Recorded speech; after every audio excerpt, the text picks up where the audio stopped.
Gracias, Wilder. Buenos días. Amén. Buenos días. Es un placer estar con ustedes. En realidad es un honor para mí compartir la palabra de Dios con ustedes esta mañana. Antes de comenzar, quiero decirles que estoy convencido de que lo que más necesitamos es que el Espíritu de Dios obra a través de la palabra de Dios. En una conferencia como esta es común pensar que nos hemos reunido aquí para aprender más estrategias y elaborar grandes planes para el reino. Si bien esperamos, pero que de tiempos como estos puede surgir una estrategia, debemos recordar que es el Espíritu de Dios obrando a través de la palabra quien debe guiar nuestros planes. No al revés. No leerlos dentro de la Biblia. Nuestras vidas no son nuestras. Pertenecen a Jesús. Y nuestros ministerios no son nuestros. También pertenecen a Jesús.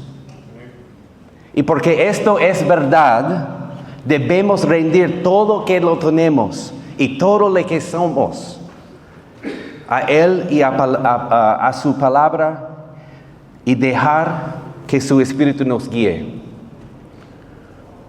Como nos recuerda Tim Keller. Tim Keller se dice, no es la fuerza de la fe de la iglesia lo que la salva, ni lo que la hace crecer, sino el objeto de esa fe. La esperanza de la iglesia está en el Espíritu de Dios, aplicando el Evangelio a Cristo. Es por esta razón que abordamos este tema en nuestra conferencia. Anoche escuchamos al pastor Martín decir que la misión es urgente. Vivimos en tiempos difíciles, en medio de un mundo perdido y roto, y que necesita con urgencia a Cristo. Debe hacer urgencia en lo que hacemos y por qué. Jesús dijo a sus discípulos en Juan 9:4, debemos hacer las obras de aquel que me envió, mientras es de día, porque la noche viene cuando nadie puede trabajar. Eso sigue siendo cierto para nosotros. La misión es urgente y debemos trabajar para cumplirla. Hemos escuchado al pastor Adam que la iglesia es llamada. La iglesia es llamada a ser un testimonio creíble y a multiplicarse. La iglesia de Dios no tiene una misión, más bien la misión de Dios tiene una iglesia. Todos nosotros, de manera individual y como cuerpo, hemos sido envueltos en una hermosa historia que Dios está escribiendo, revelando y inventándonos a participar en ella. Es esta historia la que nos impulsa a conocer a Jesús, a hacer discípulos y a plantar iglesias para la gloria de Dios. Lo natural entonces es que tú y yo estemos emocionados y con propósito. O que de pronto nuestra mente se llena de razones de por qué no podemos, no hemos o no queremos participar en esta obra de vida en vida, de hacer discípulos y de multiplicación. Entonces mi esperanza es que nos encontremos en ese lugar, en el lugar donde necesitamos depender de Jesús y cumplir el llamado que Él nos ha dado. Para ello quiero hablarles esta mañana sobre el tema Espíritu es capaz. El Espíritu es capaz del texto acabamos de leer. Entonces, para nuestro tiempo esta mañana, tengo, realidad tengo 3 cosas para nosotros. Vamos a ver el contexto del texto, el contendiendo del texto, y yo tengo 2 consideraciones para nosotros esta mañana. Entonces, Lesslie Newbigin escribió una vez: la iglesia no es la autora de la misión, pero el Espíritu Santo es el espíritu misionero. Y la iglesia es el instrumento y el testigo. Eso es lo que Hechos 11 nos muestra. El Espíritu es capaz. Edifica la iglesia, multiplica la misión y capacita a creyentes comunes y corrientes para hacer cosas extraordinarias. La pregunta que quiero plantearnos esta mañana es la siguiente: ¿cómo está edificando Jesús a su iglesia? ¿Cómo está edificando Jesús a su iglesia? En Mateo 16, Jesús dice: edificaré mi iglesia y las puertas del infierno no prevalecerán contra ella. Pero aún queda la pregunta: ¿cómo sucede esto? ¿Cómo está edificando Jesús su iglesia? ¿A quién está utilizando para ejercerlo? Durante el resto de nuestro tiempo esta mañana, creo que el Señor quiere que consideremos esa pregunta. Lo que quiero que escuchen esta mañana, si no escuchan nada más, lo fundamental es simplemente esto: donde Jesús es exaltado, el Espíritu de Dios se mueve. Donde Jesús es exaltado, el Espíritu de Dios se mueve. Entonces vamos a ver el contexto. Antes de entrar en materia, hay 2 datos que debemos tener en cuenta en relación con nuestro contexto. Contexto histórico y contexto inmediato. Vamos a ver el contexto histórico. ¿Cómo llegamos aquí? Hechos 7, Hechos 8 y 1. Hay una gran persecución que surge por la muerte de Esteban. Esteban, como recuerdan en Hechos 6, es uno de los primeros diáconos en la Biblia. Era un hombre de buena reputación, estaba lleno del Espíritu y sabiduría y se dedicaba a servir en la iglesia. Esteban es asesinado por predicar a Jesús, Señor Jesús, a los judíos, en uno de los ejemplos más completos de predicación de Cristo del Antiguo Testamento y Nuevo Testamento también, que tenemos registrado. Y es asesinado por ello. Hechos 8:1 dice que Saulo, es decir, nuestro hermano Pablo, antes de condenar a Cristo, aprobó la ejecución de Esteban y lanzó un gran ¿cómo se dice? Persecución, ¿no? Mi mente, contra la iglesia. Eso es el contexto histórico. Vamos a ver el contexto inmediato. Es obvio. Es Antioquía, el norte de Siria. En ese momento es la tercera ciudad más grande del Imperio Romano, la ciudad más grande del este del imperio. Era una ciudad con muchas personas que vivían en guetos étnicos en la ciudad. La ciudad estaba compuesta por personas de todo el mundo: Creta, Atenas, esclavos de diversos grupos étnicos, chipriotas, judíos, hermanos, galos, bárbaros y sirios nativos. Como la mayoría, es difícil. Como la mayoría de las ciudades de esta época, a menudo estaba dividida y era propensa a los disturbios raciales. Sin embargo, también era conocida por ser una ciudad hermosa y muy rica. Es muy complicado acá. Es lo mismo para nosotros también. Eso es nuestro contexto. Vamos a ver contenido. La persecución ha dispersado la iglesia de Jerusalén, pero en realidad dispersar no le hace justicia. En nuestra lengua común, lo que tenemos es un grupo de refugees, right? Que huyen de Jerusalén debido a la persecución religiosa. Estas personas eran acosadas, arrestadas, violadas, golpeadas, apedreadas y todos para su fe. Así que huyeron.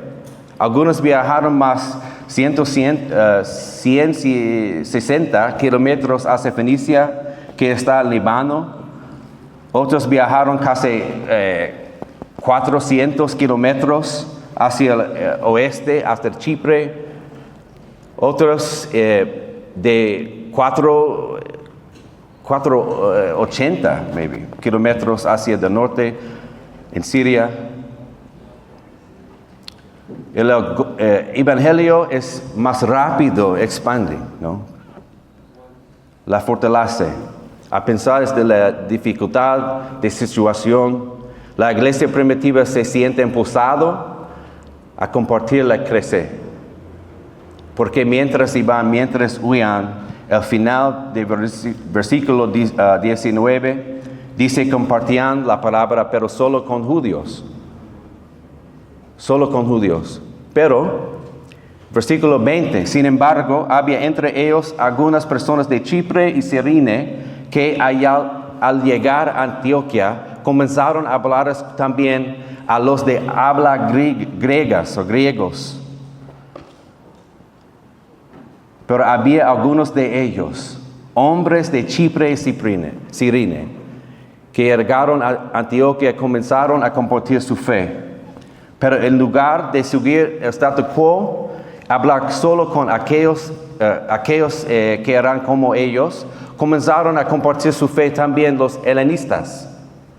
Helenistas significa, están griegos, eran paganos, adoradores de ídolos. No eran personas temerosas de Dios. Mas ahí en Lucas también nos cuenta lo que le decían a la gente, predicaban al Señor Jesús. Es muy importante. Predicaban al Señor Jesús. Predicaban el Evangelio. La vida sin pecado de Jesús, que murió en la cruz por los pecados del mundo y resucitó de entre los muertos y de que el Señor de todos. Predicaban la verdad, que quien pone su fe en Jesucristo tendrá vida eterna. ¿Y por qué es esto significativo? Los judíos proclamaban la palabra solo los judíos, ¿no? Es decir, predicaban a Cristo como el Mesías del Antiguo Testamento, lo cual está perfectamente bien teniendo en cuenta a su audiencia. Los judíos conocían al Mesías, ¿no? Todos lo estaban buscando, pero estos hombres predicaban a Jesús como Señor. Y lo hacían en el Imperio Romano, en gran ciudad llena de paganos. Allí declaraban que Jesús el Señor en la cultura en la que solo César era el Señor. Es muy importante. Yo creo que aquí hay una lección para nosotros. Para unirnos eficazmente a la obra de Dios en el mundo, tenemos que comprender el mundo en el que Dios nos ha colocado. Tenemos que profundizar más allá de la superficie.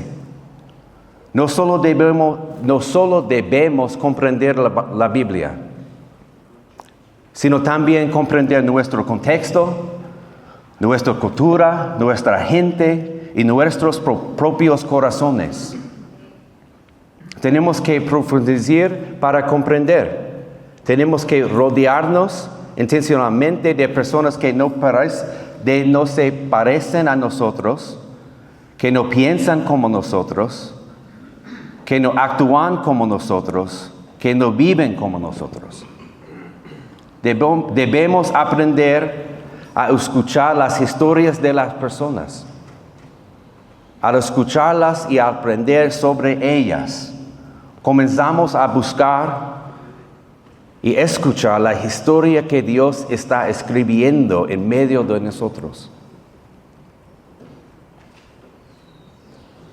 Vamos a ver los versículos 21 y 22. Se dice, y la mano del Señor estaba con ellos. Y un gran número de creyentes se convirtió al Señor. Entonces aquí están estos hombres. Están presentes y atentos. Son valientes y comparten su fe. Fueron una presencia fiel. ¿En qué pasó? ¿En qué pasó? Dios bendijo su valentía. Piensa en lo que valiente que es eso. Estaban huyendo. No eran de allí. Nueva ciudad. Nuevas costumbres. Tienen un montón de necesidades. Tienen que ganar dinero, trabajar, cuidar sus hijos, si los tienen. Había tantas cosas compitiendo por su tiempo y por su atención. Y el Señor estaba con ellos. Y la gente llegó a la fe en Jesús. Dios bendijo todos. No es increíble, ¿no? Es increíble. Y sin embargo es simple. Donde se exalta a Jesús, el Espíritu de Dios se mueve. No es complicado. Es muy simple. Donde se exalta a Jesús, el Espíritu de Dios se mueve. Aquí es donde nosotros, como líderes de la iglesia, debemos prestar atención. El Espíritu de Dios no se mueve cuando nos exaltamos a nosotros mismos. El Espíritu de Dios no se mueve cuando exaltamos nuestras iglesias, o nuestros ministerios, o nuestras marcas. El Espíritu se mueve cuando exaltamos a Cristo, su reino, su evangelio, su gobierno, su reinado, su camino.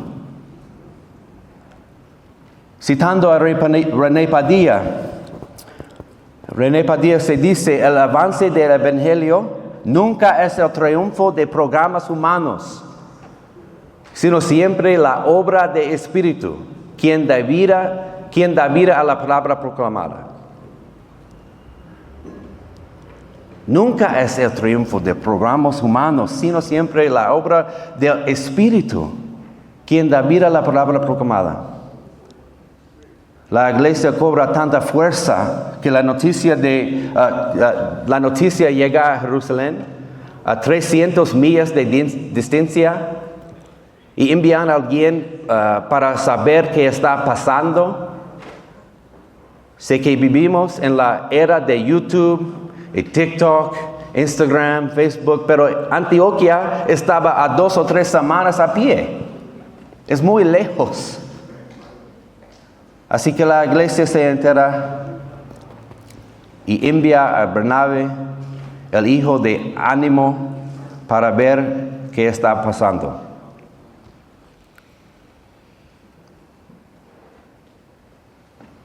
Versículos 23 y 24. Cuando él llegó y vio las evidencias de la gracia de Dios, se alegró y animó a todos a hacerse el firme propósito de permanecer fieles al Señor.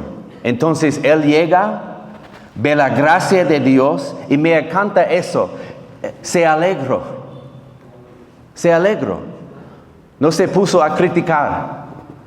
No fue sospechoso. No cuestionó su música. No trató de imponerse ni de afirmar su autoridad. En cambio, se alegró. La gracia de Dios en su vida produjo alegría en su corazón. Y eso lo libró para ver lo que Dios estaba haciendo. Bernabé es un hombre puente, guiado por el Espíritu para unificar, animar y multiplicar la obra. Hermanas y hermanos, vemos la obra que Dios está haciendo en medio de nosotros. Vemos lo que Él está haciendo más allá de nuestra iglesia, nuestro ministerio, nuestra denominación y nuestro grupo. Creo que luchamos con esto.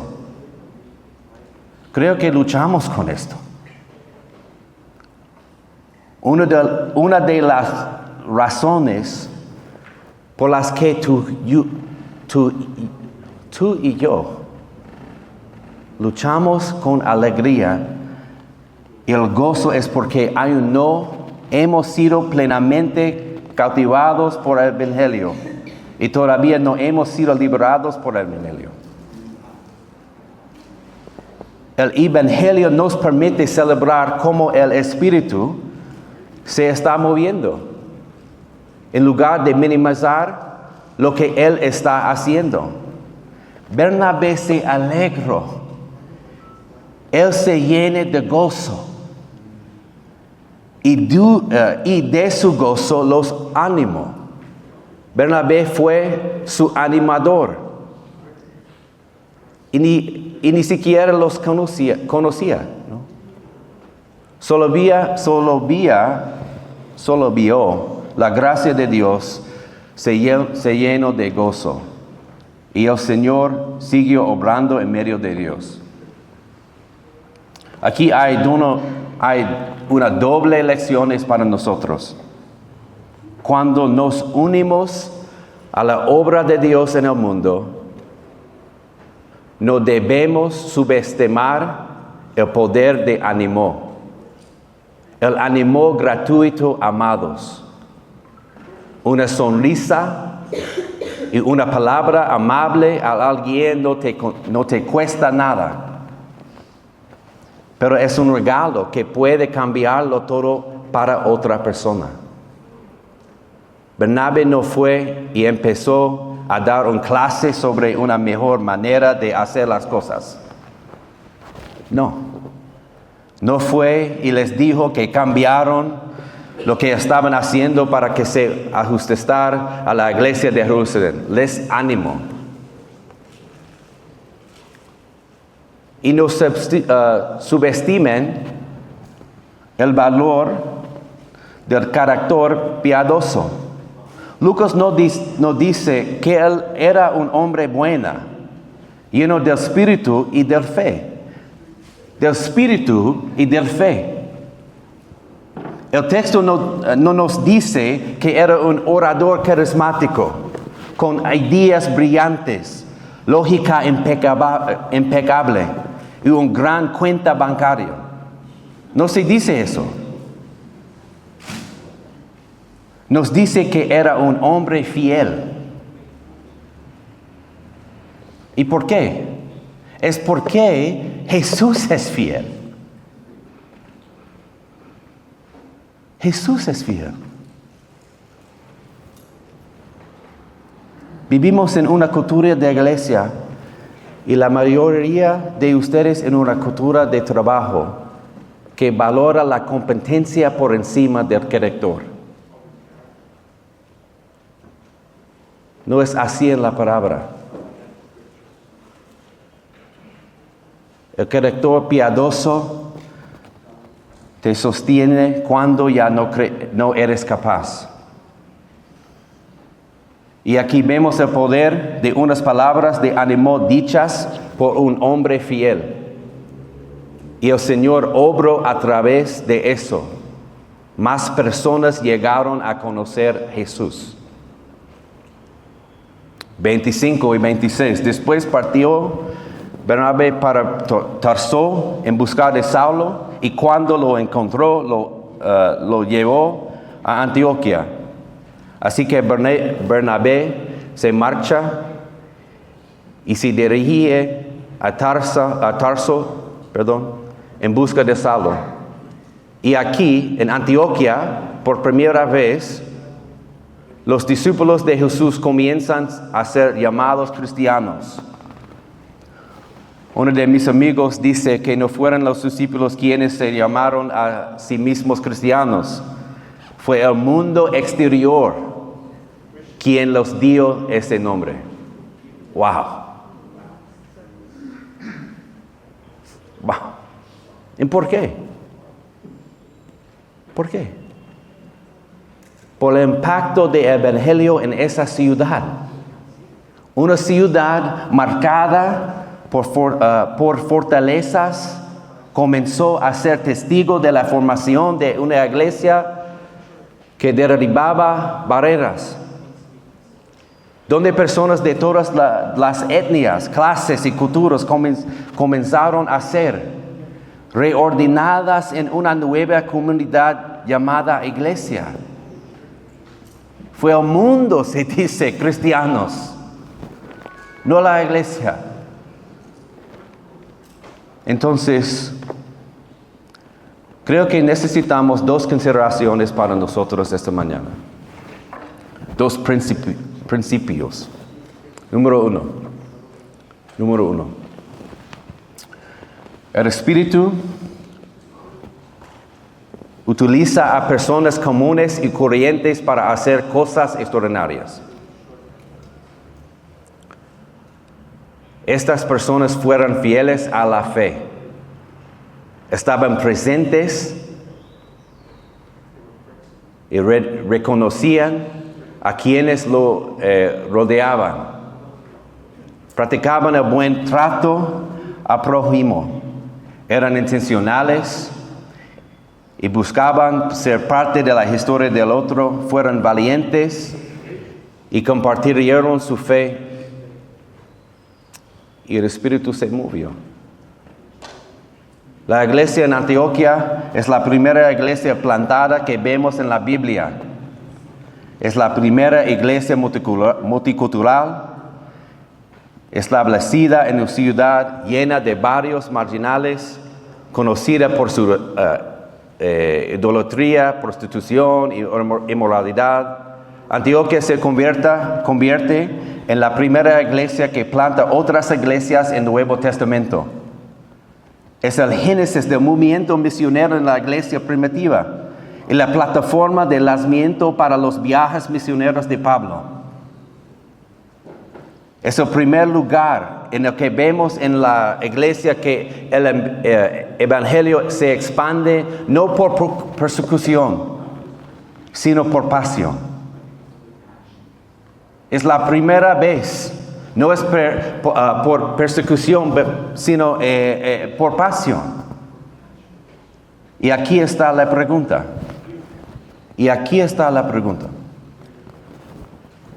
¿Quién lo plantó? ¿Cuáles son sus nombres?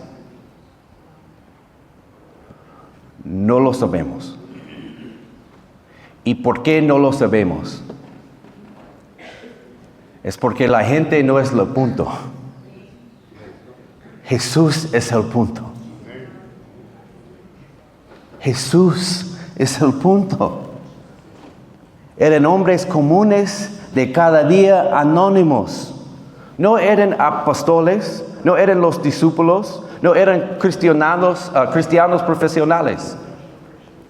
No eran pastores famosos, ni siquiera eran pastores asalariados. Eran personas comunes, sin reconocimiento. Eran fieles, Eran presentes, eran intencionales y valientes, pero eran personas sencillas.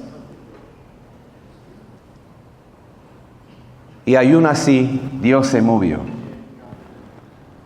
El Espíritu usa a personas comunes para hacer cosas extraordinarias. Número 2.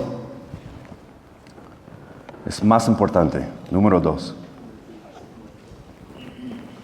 El Espíritu Santo es el verdadero plantador de iglesias.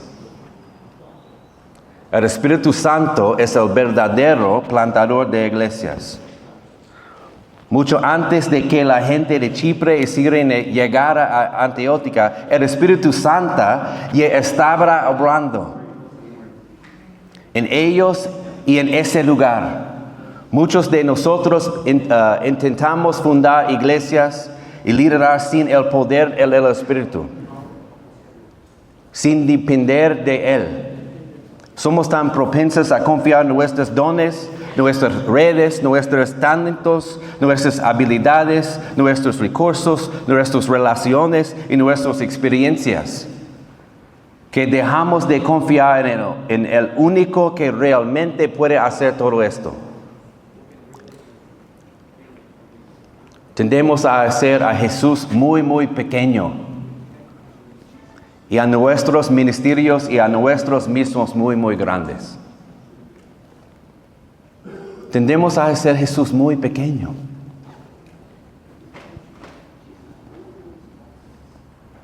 Y nuestros ministerios y nuestros mismos muy grandes. Pero cuando nos detenemos,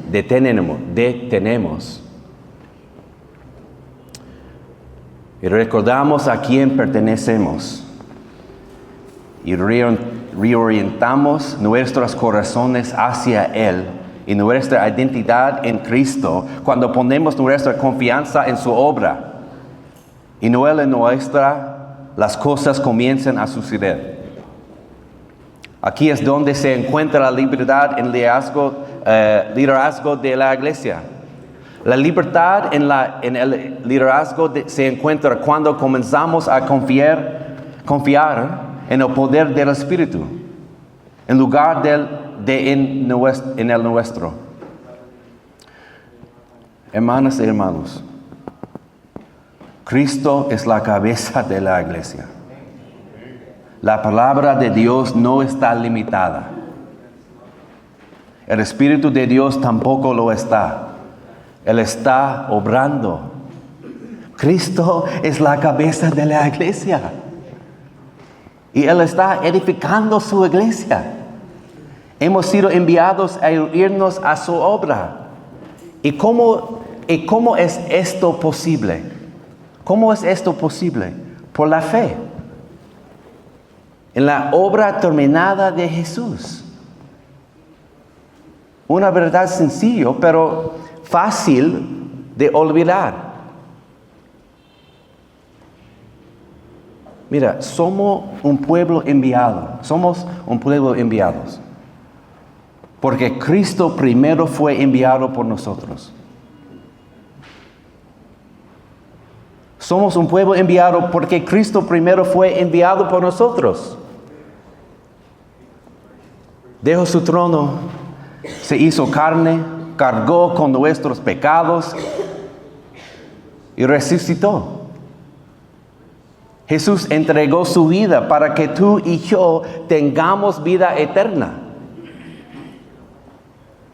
Y resucitó para que un día tú y yo también resucitemos. Sin la cruz y la resurrección no hay misión llena del Espíritu. Pero Cristo vive y Él nos ha llamado. Y nos ha dado en sí mismo todo lo que necesitamos. El Espíritu utiliza a personas comunes y corrientes para hacer cosas extraordinarias. El Espíritu Santo es el verdadero plantador de iglesias. Ok, para cerrar. Gracias por tu paciencia, ¿no? poco a poco. Para cerrar, hermanos y hermanas, estamos llamados a ser discípulos y estamos llamados a multiplicarnos y estamos llamados a plantar iglesias. Estamos llamados. Necesitamos que el Espíritu Santo nos ayude. Él es capaz de hacer mucho más de lo que podemos pedir, pensar o imaginar. Él es capaz de hacer mucho más de lo que podemos pedir, pensar o imaginar. Juntos podemos hacer más que solos y podemos hacer más en debilidad y dependencia que en nuestra fuerza y nuestros dones. Ya sea una iglesia grande o pequeña, con mucho dinero o sin dinero, Dios lo usa todo. Nuestros ministerios no son monumentos, son un acto de mayordomía para la gloria de Jesús y la fama de su nombre. Lo que Dios nos llama a hacer requiere manos abiertas, corazones abiertos y dependencia de espíritu, de su espíritu. Requiere confianza en su palabra, su bondad, su fidelidad. Este llamado es individual, ¿no? Cada uno de nosotros está llamado a abrir su corazón, entregarse y equipar a otros. Pero también es colectivo. Es colectivo. El Espíritu multiplica la obra cuando lo hacemos juntos. Es individual, pero es colectivo también. Porque el Espíritu multiplica la obra cuando lo hacemos juntos. No apartes, juntos. El pueblo de Dios es un pueblo enviado. La iglesia de Dios es la iglesia enviado. Nosotros, como cuerpo de Cristo en Lima, hemos sido enviados. Vivimos en una gran ciudad como Antioquia. Se nos ha dado una oportunidad increíble para exaltar a Jesús. En ese es el punto, ¿no? No es así, exaltarlo, darlo a conocer, entregarnos para que otras personas puedan encontrar la libertad que nosotros tenemos.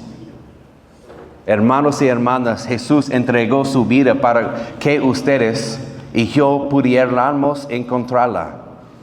Que Dios no convierta, es un pueblo que entrega su vida para que otros también puedan encontrarla. Que Él una nuestros corazones para el propósito de su reino. Mira, donde Jesús es exaltado, el Espíritu de Dios se mueve.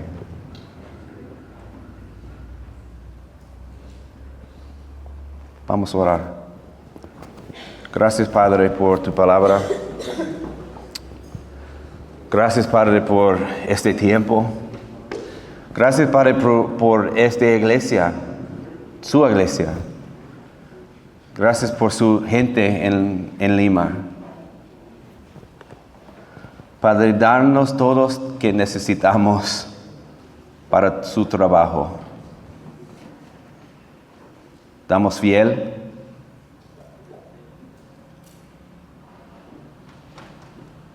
Damos todo lo que necesitamos. Por su gloria, por solo su gloria. En el nombre de Jesús. Amén.